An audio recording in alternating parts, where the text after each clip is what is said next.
Long ago, in a kingdom nestled between rolling green hills and rivers that shimmered like ribbons of silver beneath the sun, there lived an old queen whose husband had died many years before, leaving her to rule the realm alone. She was wise and kind, loved by her people, and blessed with a daughter of rare beauty, grace, and gentleness of heart. The young princess grew up under her mother's tender care, learning not only the duties of a ruler, but also the virtues of humility, truth, and compassion. Every morning she would walk among the gardens, speak softly to the flowers, and feed the birds that perched fearlessly upon her hand. Her laughter was music, her eyes shone with kindness, and her voice was as soothing as a stream in springtime.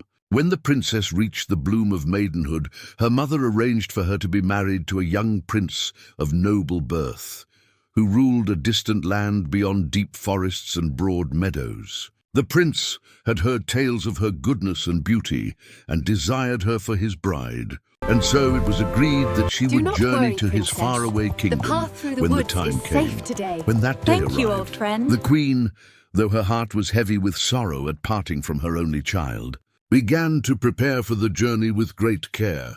She filled chests with golden goblets and silver vessels, sparkling jewels, embroidered garments, and treasures befitting a royal bride. Servants polished the gifts until they gleamed like stars. The queen ordered a carriage of gold and white, harnessed with horses finer than any in the kingdom.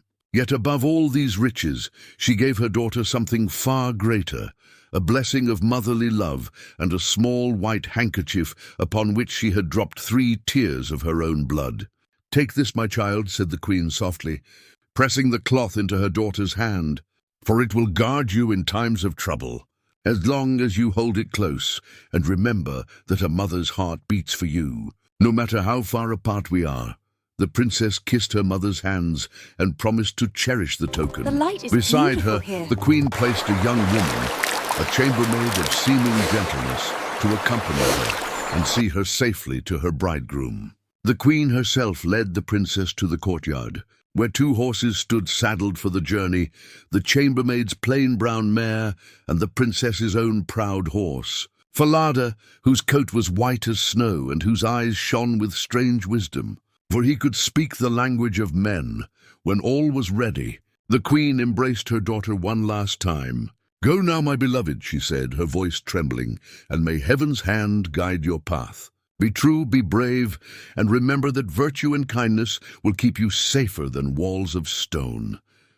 Tears welled in their eyes as they parted. The princess mounted Falada, the chambermaid followed, and the gates of the castle closed behind them. For many days they rode through green valleys and across glittering streams. The air grew warmer, and the summer sun beat gently on their faces. The princess spoke little, for she was filled with both excitement and sorrow. She often drew out her mother's blood-stained cloth and pressed it to her heart, feeling a quiet strength from it. But the chambermaid, whose heart was envious and proud, grew restless. She resented the princess's beauty and the deference paid to her. And in her dark heart, a wicked thought began to stir.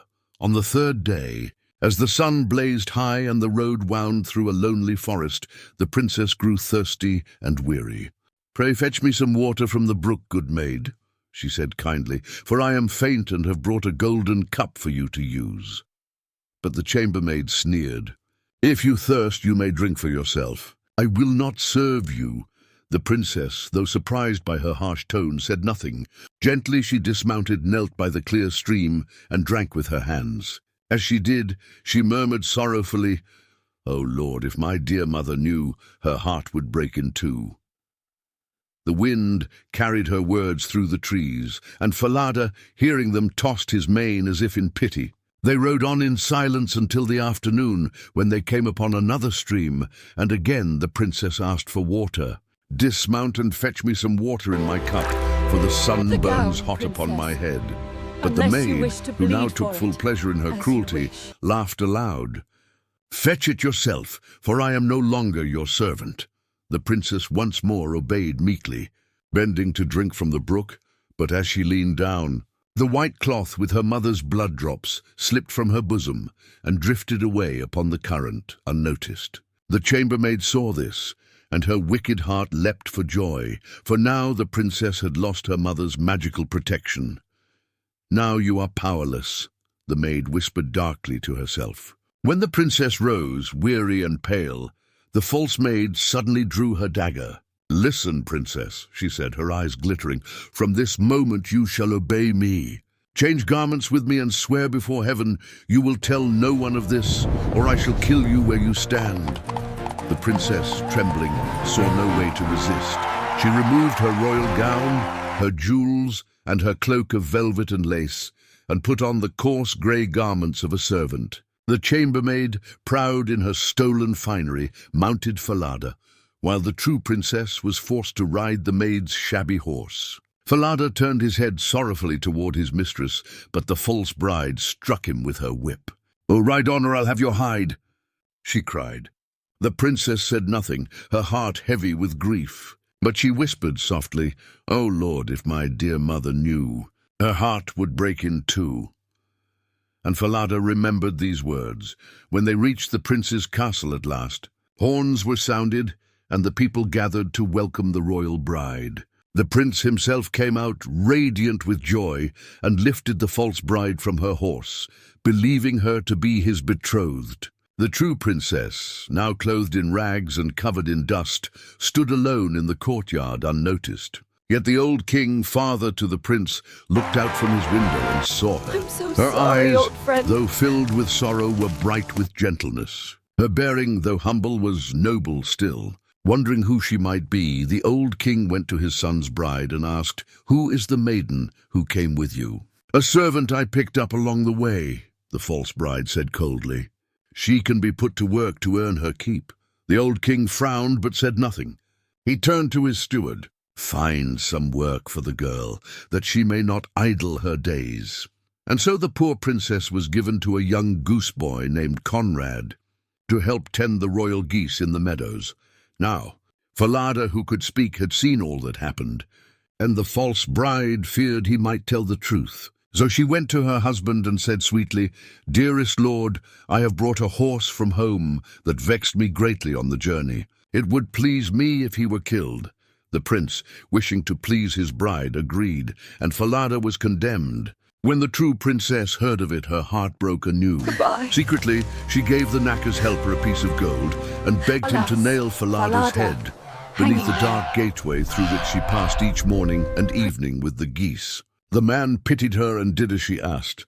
The next morning, as she and Conrad drove the flock through the gate, she looked up and cried, "Alas, Falada, hanging there!" And the head replied, "Alas, young queen passing by, if this your mother knew, her heart would break in two." Tears filled her eyes, but she said no more, and went on to the meadow. In the field, when they had loosed the geese, the princess sat down upon the grass and began to comb her golden hair, which shone so bright that it dazzled the boy beside her.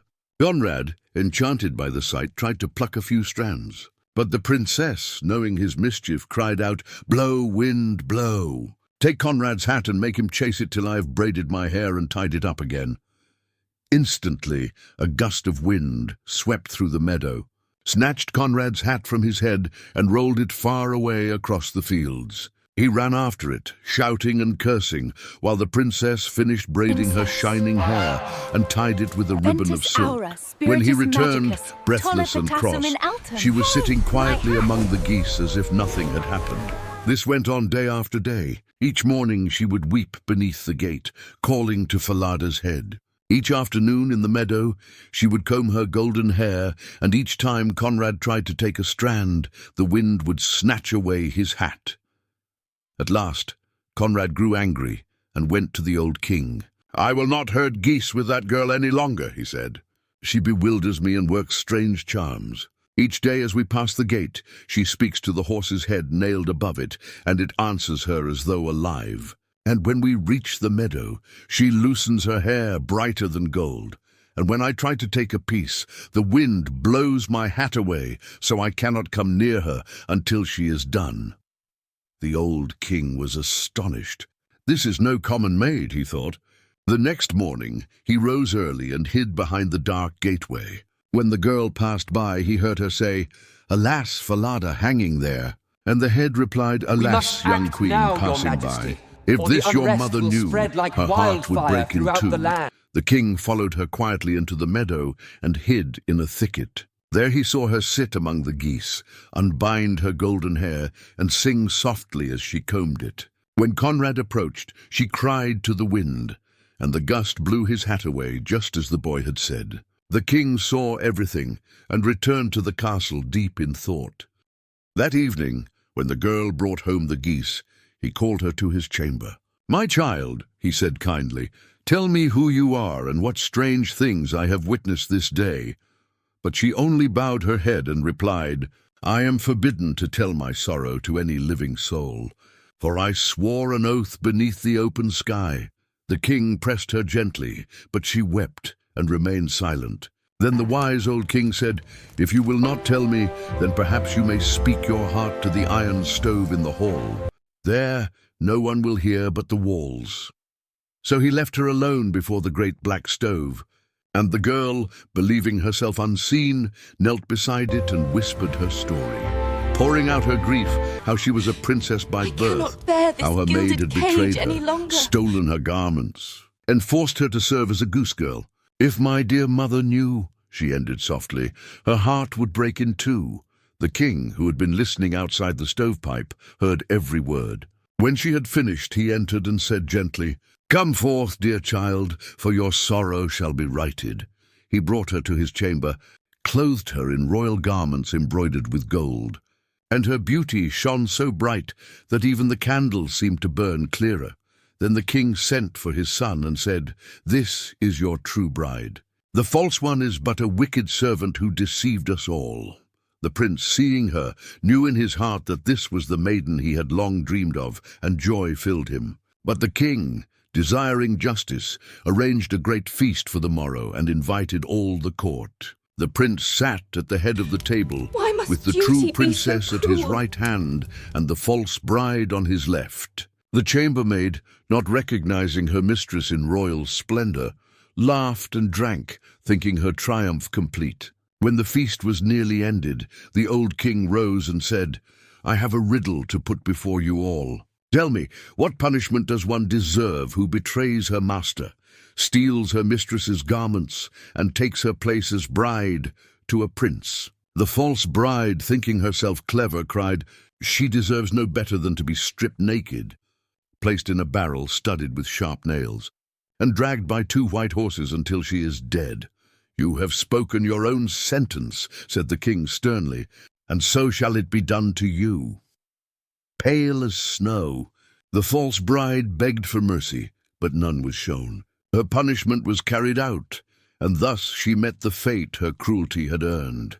Afterward, the true princess was married to the prince in a grand celebration that lasted 3 days and nights. Bells rang, torches blazed, and the people rejoiced. The old king blessed them, saying, "Let truth and goodness ever be your crown."